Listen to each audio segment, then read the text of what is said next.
जय हिंद दोस्तों। मैं ललित कुमार स्वागत करता हूं आप सभी का। आज हम बात करने वाले हैं जलवायु मंडल के अंतर्गत उष्मा बजट संतुलन के संदर्भ में। इससे पहले के लेक्चर में हमने सूर्य ताप के संदर्भ में बात किया था। यदि आपने वह नहीं देखा है तो आप जाके सबसे पहले उस लेक्चर को देख लें। चलिए बात करते हैं आज का हमारा लेक्चर उष्मा बजट संतुलन। सबसे पहले जान लेते हैं कि सूर्य ताप किसे कहते हैं। पृथ्वी और वायुमंडल को ऊष्मा की प्राप्ति सूर्य से होती है। आप सभी को पता है कि सूर्य एकमात्र साधन है पृथ्वी पर किसी भी प्रकार की ऊष्मा के लिए। सूर्य से आने वाली प्रकाश के रूप में या प्रकाश की किरणों के रूप में जो ऊष्मा प्राप्त होती है पृथ्वी को, उसे ही क्या कहा जाता है? सूर्य ताप कहा जाता है। सूर्य से लघु तरंग के रूप में आने वाली विकिरण जो प्रकाश की गति से पृथ्वी पर पहुंचती है वह क्या कहलाती है? सूर्य ताप कहलाता है। ठीक है, स्पष्ट है कि सूर्य से लघु तरंग के रूप में जो भी ऊष्मा या फिर प्रकाश की किरणें प्रकाश की गति से पृथ्वी को जो प्राप्त होती है उसे क्या कहा जाता है? सूर्य ताप कहा जाता है। आगे बढ़ते हैं। इससे पहले कि पृथ्वी के उष्मा बजट संतुलन के बारे में बात करूं, कुछ तथ्य है जिसके बारे में आपको जानना है। ठीक, आपको जानना है। इसके अंतर्गत हम मुख्य रूप से जानने वाले हैं सूर्य से लगभग पृथ्वी की ओर आने वाली जो बहुत सारी किरणें होती है, प्रकाश या ऊष्मा जो होती है, वो किस प्रकार से पृथ्वी में आने से पूर्व ही नष्ट हो जाती है, या फिर पृथ्वी पर जो जितना भी ऊर्जा प्रकाश के रूप में पृथ्वी की ओर विसर्जित होता है उसमें से कितना प्रतिशत आखिरकार हमें या पृथ्वी को प्राप्त होता है। तो सबसे पहला जो तथ्य हम जानने वाले हैं, पृथ्वी की ओर सूर्य से आने वाली ऊष्मा का एक जो बड़ा भाग है वह वायुमंडल की ऊपरी परत से होकर पुनः वापस चला जाता है।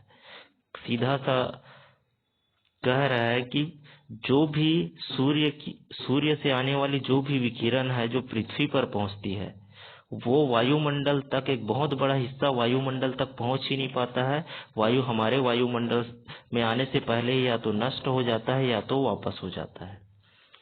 दूसरा बात है शेष ऊर्जा का कुछ भाग, अब जितना भी ऊर्जा बच गया है उस ऊर्जा का कुछ भाग जो वायुमंडल में प्रवेश हो चुका है, वायुमंडल में जो गैस है, धूलकण है, जल वाष्प है, इन गैस, धूलकण और जल वाष्प द्वारा अवशोषण प्रक्रिया द्वारा ग्रहण कर ली जाती है।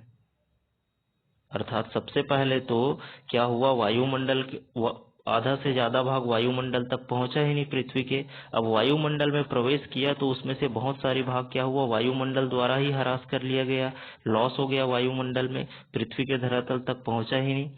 अब आयन मंडल एवं ओजोन मंडल द्वारा अवशोषित कर लेती है। आप सभी को पता है कि पराबैंगनी किरणें के रूप में जो ऊष्मा आती है उसका अवशोषण ओजोन मंडल द्वारा कर लिया जाता है। तो कुछ मात्रा ओजोन मंडल द्वारा ग्रहण कर लिया जाता है या अवशोषित कर लिया जाता है।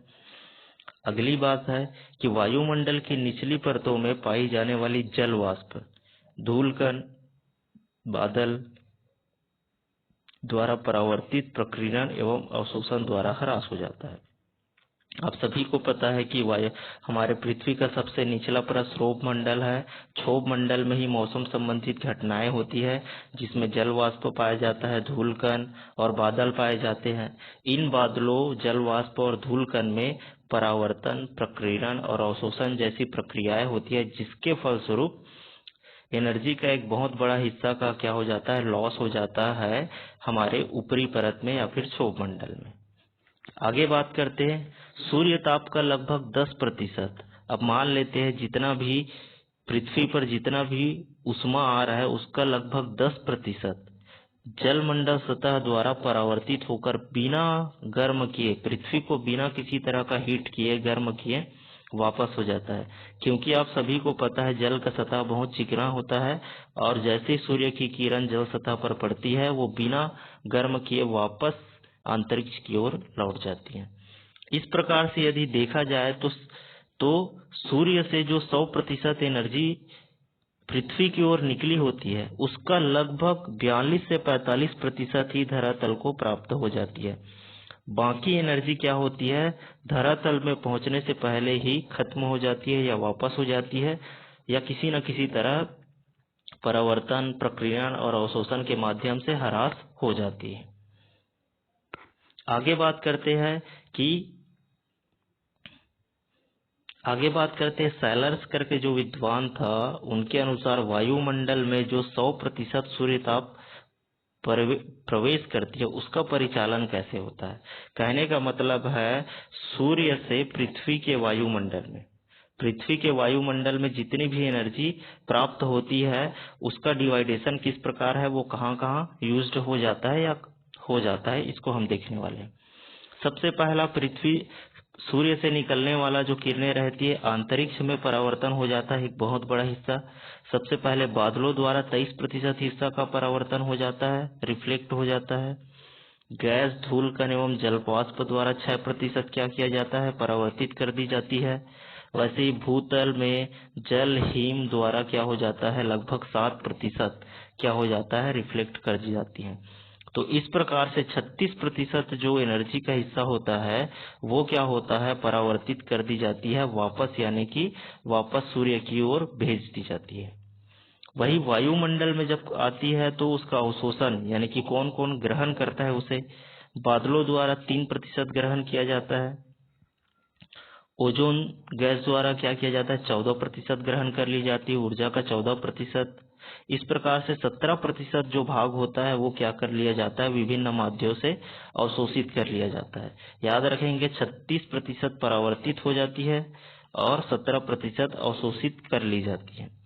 उसके बाद धरातल द्वारा अवशोषण, ठीक है, धरातल द्वारा अवशोषण होता है जो पुनः विकृत होकर वायुमंडल में वापस चला जाता है 47%। इस प्रकार से यदि देखा जाए तो 100% एनर्जी जो सूर्य की ओर से आ रही है उसका बजट कुछ इस प्रकार से 36% परावर्तित होती है, 17% अवशोषित कर ली जाती है और 47% क्या हो जाती है, धरातल पर अवशोषण कर लिया जाता है, लेकिन बाद में क्या करते हैं, इसे पुनः वापस भेज दिया जाता है। इस प्रकार से 100% जो एनर्जी सूर्य से पृथ्वी की ओर आई थी वह वापस हो जाती है। आगे बात करते हैं किम्बाल के अनुसार। एक और विद्वान थे जिन्होंने सूर्य ताप का जो परिचालन था उसके संदर्भ में उन्होंने कहा था कि कुल सौर विकिरण जो पृथ्वी को प्राप्त होती है वो है 100%। वायुमंडल के ऊपरी परत द्वारा परावर्तित कितना कर ली जाती है, 42%। जल वाष्प एवं धूल कण द्वारा जो अवशोषण कर ली जाती है या फिर स्कैटरिंग प्रोसेस के द्वारा 15%। पृथ्वी तल पर पहुंचता कितना है, 43 या फिर 43%। इस प्रकार से जो 100% जो हमारा हिस्सा है सूर्य ताप का वो 42% परावर्तित, अवशोषित 15% और 43% भाग ही पहुंच पाती है कहाँ, हमारे धरातल पर। आगे बात करते हैं कि ऊष्मा बजट संतुलन क्या है।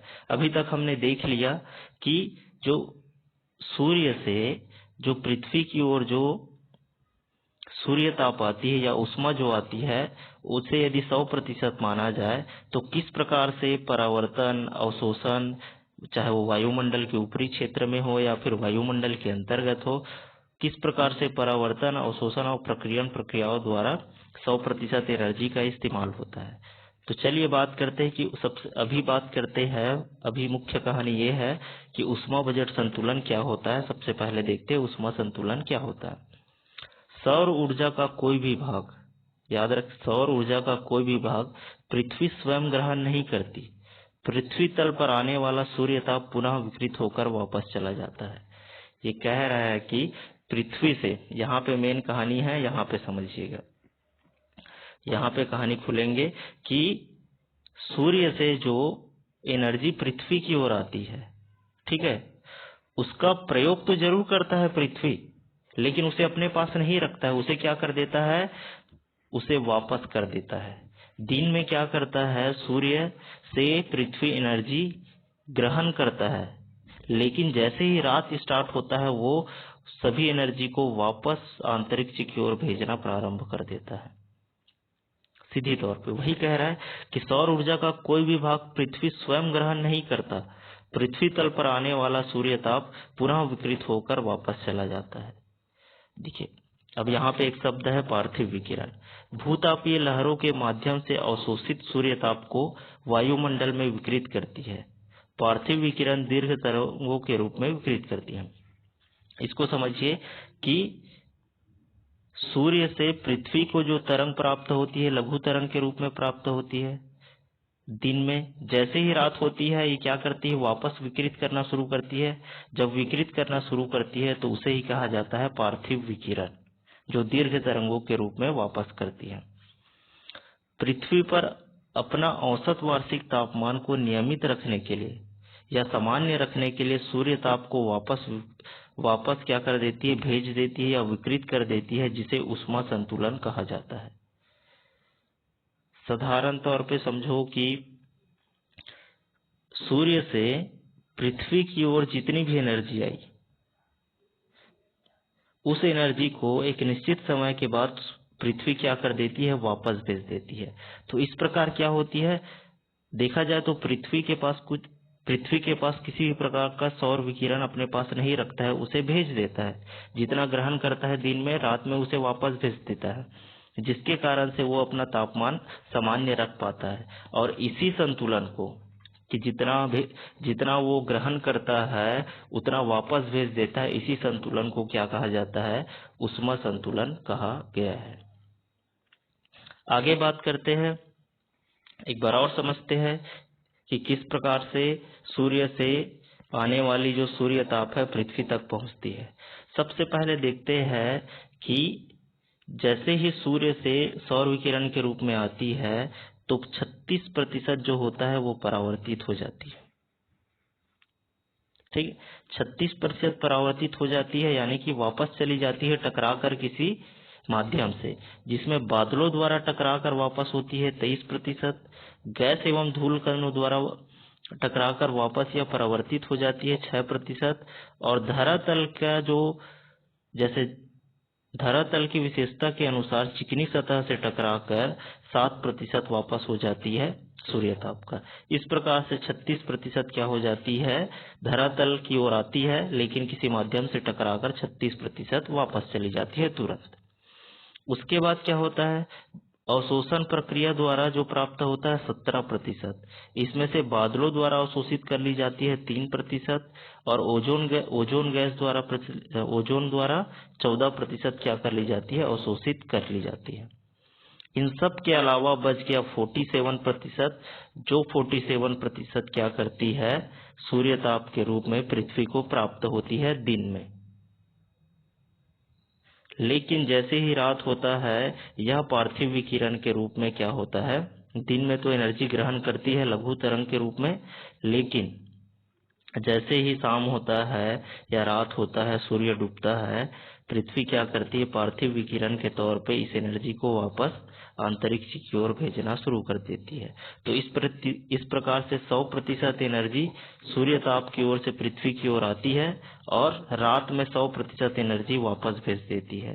तो इस प्रकार का जो संतुलन है, इसी संतुलन को क्या कहा गया है, ऊष्मा बजट संतुलन या ऊष्मा संतुलन कहा गया है।